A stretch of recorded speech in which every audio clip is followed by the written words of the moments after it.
Hello. Let's talk about a powerful tool in our medical arsenal, epidural analgesia. At its core, an epidural is a method of pain relief. It is not designed to cure an illness. Instead, its purpose is to block the pain signals that travel from the lower part of your body to your brain. Think of it as a temporary roadblock on the body's nerve highway. This is achieved by injecting a local anesthetic and sometimes an opioid into a very specific area called the epidural space. This space is located just outside the membrane that surrounds your spinal cord. By targeting this area, we can provide highly effective, localized pain management for our patients. Understanding the mechanism is key to explaining it to patients. The local anesthetic numbs the nerves, preventing them from carrying pain messages. The opioid, if used, works alongside the anesthetic to enhance the pain-relieving effect. This combination allows for a strong block of sensation while often permitting the patient to remain awake and alert. It is a regional anesthetic, meaning it affects a specific region of the body, unlike general anesthesia, which renders the patient completely unconscious. This distinction is vital for managing patient expectations and ensuring they understand the procedure they are consenting to and what to expect during and after its administration. When we administer an epidural, we are aiming for precision.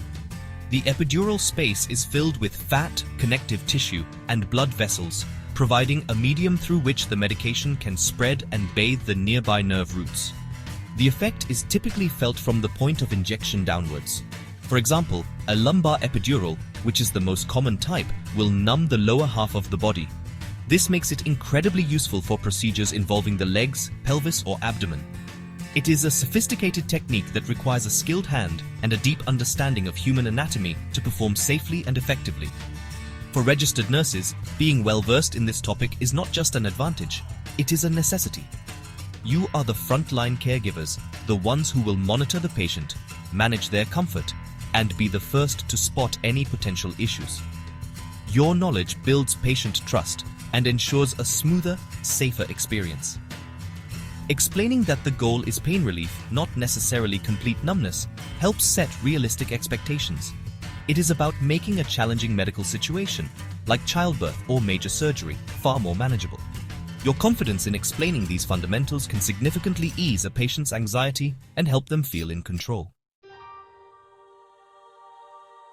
The primary benefit of epidural analgesia is, without a doubt, its superior pain control. For many patients, particularly women in labor or individuals undergoing major lower body surgery, it can transform an agonizing experience into a comfortable one. It allows a patient to rest, conserve energy, and participate more actively in their care when they are not overwhelmed by severe pain. This level of relief is often far greater than what can be achieved with intravenous or oral pain medications. This benefit alone makes it a popular and frequently requested option in many clinical settings across the country. Beyond just pain relief, epidurals offer other significant advantages. By reducing the stress response that severe pain triggers in the body, they can have a stabilizing effect on blood pressure and heart rate.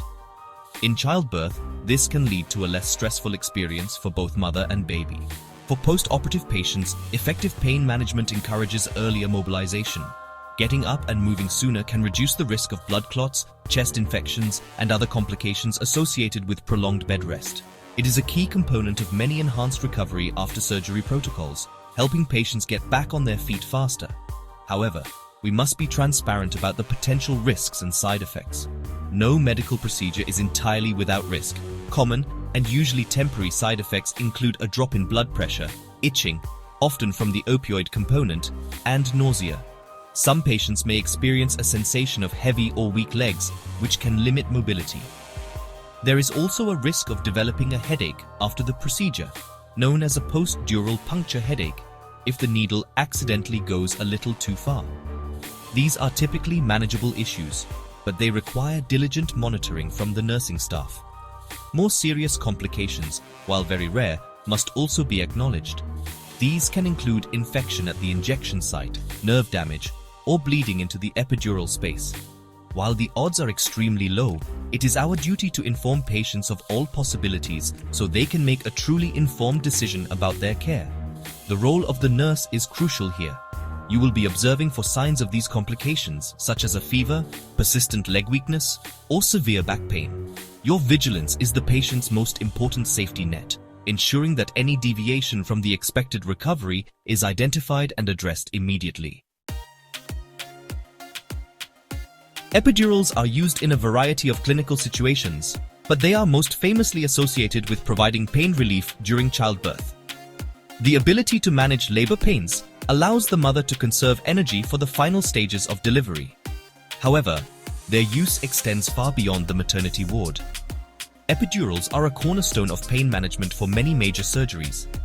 This includes operations on the legs, hips, and pelvis, as well as major abdominal and chest surgeries. By providing continuous pain relief after the operation, they can significantly improve the patient's recovery experience and reduce the need for strong systemic opioids. The procedure itself is performed by a skilled anesthetist. The patient is usually asked to sit up and lean forward or lie on their side, curling their back to open up the spaces between the vertebrae. This position is crucial for the anesthetist to locate the correct spot. The skin on the back is first cleaned with an antiseptic solution to minimize the risk of infection. Then, a small amount of local anesthetic is injected into the skin to numb the area where the larger epidural needle will be inserted. This initial sting is often the most uncomfortable part for the patient. Next, the anesthetist carefully guides the epidural needle through the ligaments between the vertebrae and into the epidural space. This is done with great precision, using a technique to feel for the subtle change in resistance that signals entry into the correct location. Once the needle is in place, a fine, flexible tube called a catheter is threaded through it. The needle is then carefully removed, leaving just the catheter taped securely to the patient's back.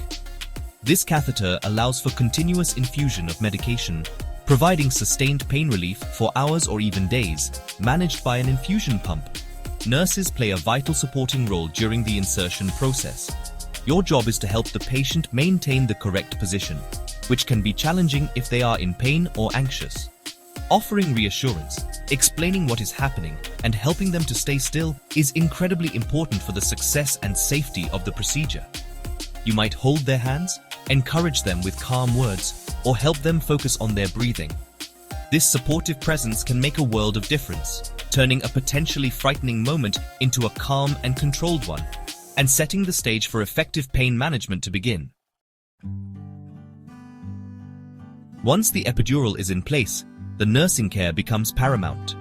Your first responsibility is diligent monitoring. This starts with frequent checks of the patient's vital signs, especially blood pressure, which can drop after the initial dose. You will also assess their motor function and sensory level. This involves asking them to wiggle their toes or bend their knees and using a cold spray or ice to check the height of the sensory block. We need to ensure the block is effective for pain but not rising too high, which could affect breathing. Documenting these findings meticulously is essential for tracking progress and communicating with the anesthetic team. Patient comfort and safety are your ongoing priorities. Since the patient will have reduced sensation in their lower body, they are at a higher risk for pressure sores. You must assist them with regular position changes, typically every 2 hours, and ensure their skin is kept clean and dry. Pay close attention to the bladder. The epidural can interfere with the sensation of needing to urinate, so a urinary catheter is often inserted to prevent bladder distension. You will be responsible for monitoring urine output and maintaining the catheter, ensuring it remains a closed, sterile system to prevent infection. Here are a few practical tips to help you. Always check the epidural catheter insertion site for any signs of redness, swelling, or leakage when you perform your patient checks. Ensure the tubing is securely taped and not kinked or being pulled. When helping a patient to move, remember they may not be able to support their own weight, so use proper lifting techniques and ask for assistance. Finally, listen to your patient. If they report windows of pain or feel the block is one-sided, it may need adjusting. Your assessment is the trigger for the anesthetist to be called to troubleshoot the issue. Never underestimate the importance of your role. You are more than just a monitor of machines and a charter of observations. You are a patient's advocate, their guardian, and their source of comfort. Managing a patient with an epidural requires skill, vigilance, and a great deal of compassion. Your careful work prevents complications, ensures comfort, and contributes directly to a better, safer outcome. Be proud of the expertise you bring to the bedside. The work you do every single day is incredibly valuable, making a profound difference in the lives of those you care for. Keep up the brilliant work.